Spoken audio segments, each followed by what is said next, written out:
السلام علیکم ناظرین، میں ہوں آپ کا میزبان میاں ارسلان اور آپ دیکھ رہے VN وائب۔ ناظرین اکرام، ملک کی صورتحال پر بات چیت کریں گے اور کچھ نئی ڈیولپمنٹس ہوئی ہیں، کچھ نئی خبریں آئی ہیں، ان کے اوپر بات کریں گے۔ اور سب سے پہلے بات کریں گے کہ ایمان مزاری کے اوپر جو حال ہی میں کار سرکار میں مداخلت کے اوپر مقدمہ درج ہوا ہے، اور وہ انسداد دہشت گردی کا مقدمہ، جس کے تحت ان کی جو کہ انسداد دہشت گردی اسلام آباد کی عدالت میں جج ابو الاسناد کی عدالت میں ان کا جو کہ مقدمے کی پیروی ہوئی اور انہیں 3 روزہ جسمانی ریمانڈ کے لیے پولیس کے حوالے کر دیا گیا۔ اور اس کے بعد جو کہ سوشل میڈیا پر بہت سی خبریں جو گردش کر رہی اور باقاعدہ طور پر BBC نے بھی اس کے اوپر رپورٹ جاری کی اور بتایا گیا کہ کیا جو کہ حکومت جو ہے وہ کار سرکار مداخلت کے تحت کسی بھی شخص کو جو کہ انسداد دہشت گردی کے مقدمے میں گرفتار کر سکتی ہے، یا ان کے اوپر اس طرح کا مقدمہ لاگو ہو سکتا ہے یا نہیں۔ اس کے حوالے سے بھی بہت سی کمپین چلائی گئی اور لوگوں نے، بہت سے سوشل میڈیا صارفین نے ایمان مزاری کے حق میں جو کہ ٹویٹ کرتے ہوئے لوگ ہمیں نظر آئے اور ان کے حق میں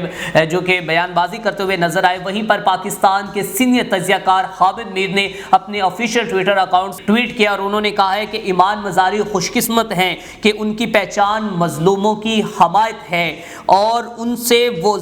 ظالم نفرت کرتے ہیں جن کو خلق خدا بد دعائیں دیتی ہے۔ اور ایمان کو گرفتار کر کے شہباز نے اپنے سینے پر جو تمغہ سجایا ہے وہ تمغہ بدنامی کہلاتا ہے۔ ایمان کو جو تمغہ ملا ہے وہ تمغہ حق گوئی ہے۔ ناظرین کرام، اس کے اوپر باقاعدہ طور پر انہوں نے جنگ اخبار میں آج آرٹیکل بھی لکھا ہے اور اس کے اوپر انہوں نے یہ ٹویٹ کیا اور بتایا ہے کہ ایمان مزاری کو جو تمغہ ملا ہے وہ حق گوئی کا تمغہ ہے۔ جو شہباز شریف نے اپنے اوپر تمغہ سجایا ہے وہ تمغہ جو ہے بدنامی کا تمغہ شہباز حکومت نے سجایا ہے۔ ناظرین کرام، اس کے بعد اگر بات کی جائے تو PTI رہنما اسد قیصر نے جو کہ حال ہی میں نجی چینل کے پروگرام میں شرکت کرتے ہوئے کہا ہے کہ حکومت جو ہے وہ زیادہ دیر تک نہیں چل سکتی، اور اب یہ حکومت جو ہے ان کی جو ہمیں مدت ہے وہ محدود ہوتی ہوئی نظر آتی ہے۔ جیو نیوز کے پروگرام آج شاہزیب خانزادہ کے ساتھ میں گفتگو کرتے ہوئے اسد قیصر نے کہا کہ موجودہ حکومت کا وقت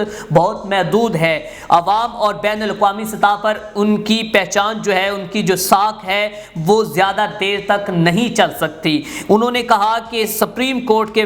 جو نئے صدر بنے ہیں ان سے امید کرتے ہیں کہ وہ آزاد عدلیہ پر کسی قسم کا سمجھوتا نہیں کریں گے۔ سابق اسپیکر کا کہنا تھا کہ عمران خان کے خلاف جتنے کیسز ہیں کمزور ہیں اور اس پر سزا ہونا ممکن نہیں، اور ہمیں انصاف ملنے کی مکمل توقعات ہیں اور اللہ پر بھروسہ ہے کہ ہمیں ضرور انصاف ملے گا۔ اور انہوں نے کہا کہ ہم قانونی جنگ بھی لڑیں گے اور عوامی اسمبلی بھی لگائیں گے، اور ساتھ میں انہوں نے کہا کہ جتنے فارمز ہیں سب میں اپنی جدوجہد کو آگے بڑھائیں گے۔ اسد قیصر نے مزید یہ کہا کہ انصاف ملنے کی توقعات ہیں اور ذاتی مسائل کی وجہ سے عمران خان کے ساتھ ظلم ہو رہا ہے اور یہ معاملہ لمبا نہیں کیا جا سکتا۔ آج ہماری میٹنگ ہے جس میں ہم فیصلہ کریں گے کہ جدوجہد کا کون سا طریقہ اپنانا ہے، اور طریقے میں اگر بات کی جائے تو اس جدوجہد میں کیا کریں گے، کیا پاکستان تحریک انصاف کیا کوئی احتجاج کرے گی یا پھر اس کے اوپر کوئی اور جو کہ پلان A B C یا کوئی اور لایا عمل لے کر آتی ہے۔ اور ساتھ میں انہوں نے یہ کہا کہ ہم دیگر جمہوری پارٹیوں کو بھی جمہوریت پر یقین جو رکھتی ہیں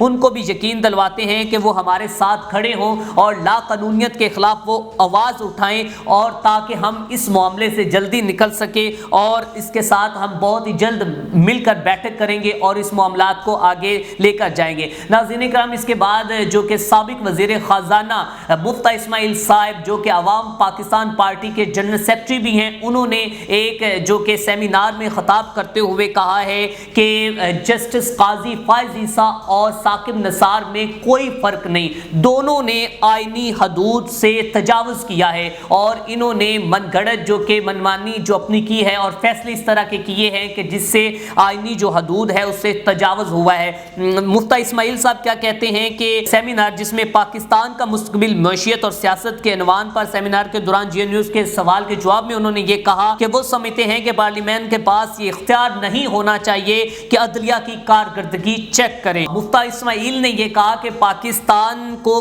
کئی معیشت کے مسائل کا سامنا ہے مگر بجلی کے مسئلے نے معیشت کی کمر توڑ دی ہے، اور سابق وزیر خزانہ نے کہا کہ پاکستان میں نئی نسل کے پاس وہ موقع نہیں ہے جو ہمارے پاس تھے، ملک میں ایلیٹ کلچر جو ہے وہ پروان چڑھتا ہوا ہمیں نظر آتا۔ مفتیٰ اسماعیل کا یہ کہنا تھا کہ ایک فوج ایک حقیقت ہے، اس کے ساتھ کام کریں گے مگر اس کی نوکری نہیں کریں گے۔ ناظرین کرام، یہ موقف تھا جو کہ مفتیٰ اسماعیل کی جانب سے، جو انہوں نے ایک سیمینار میں خطاب کرتے ہوئے کہا، اور انہوں نے جسٹس قاضی فائز عیسیٰ جو کہ حال ہی میں اپنے عہدے سے سبکدوش ہوئے ہیں ان کو جو کہ تنقید کرتے ہوئے تنقیدی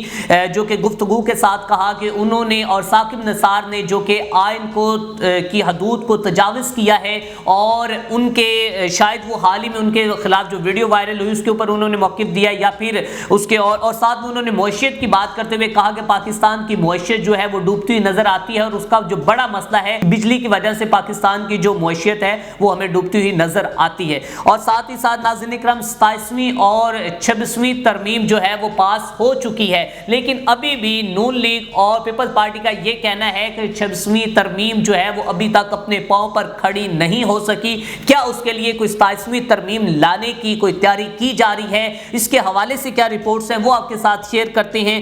جیو نیوز کے پروگرام کیپٹل ٹاک میں بات چیت کرتے ہوئے طارق فضل چودھری نے کہا کہ 26ویں ترمیم کے بعد کچھ ابہام ہیں جسے دور کرنے کے لیے جمعے کو کچھ ایکٹ جو کہ سادہ اکثریت سے پاس کروائے جائیں گے، اور ساتھ ہی اس کے برعکس جو کہ پاکستان تحریک انصاف کے سینیٹر برسٹر علی ظفر نے کہا ہے کہ حکومت 27ویں آئینی ترمیم ضرور لائے گی کیونکہ 26ویں آئینی ترمیم کا ان کا اصل مقصد پورا نہیں ہوا۔ جو کہ برسٹر علی ظفر کی جانب سے یہ کہنا تھا کہ حکومت جو ہے وہ 27ویں ترمیم ضرور لے کر آئے گی، کیونکہ جو ابھی انہوں نے 26ویں ترمیم لے کر آئے ہیں اس سے ان کا مقصد پورا نہیں ہوا، اور نہ ہی جو کہ وہ اس سے کوئی جو فیصلے ہیں وہ کر سکتے ہیں۔ 26ویں ترمیم کی اگر بات کی جائے تو اس کے اوپر حال ہی میں جو کہ مولانا فضل الرحمان نے بھی گفتگو کی ہے کہ جو 26ویں ترمیم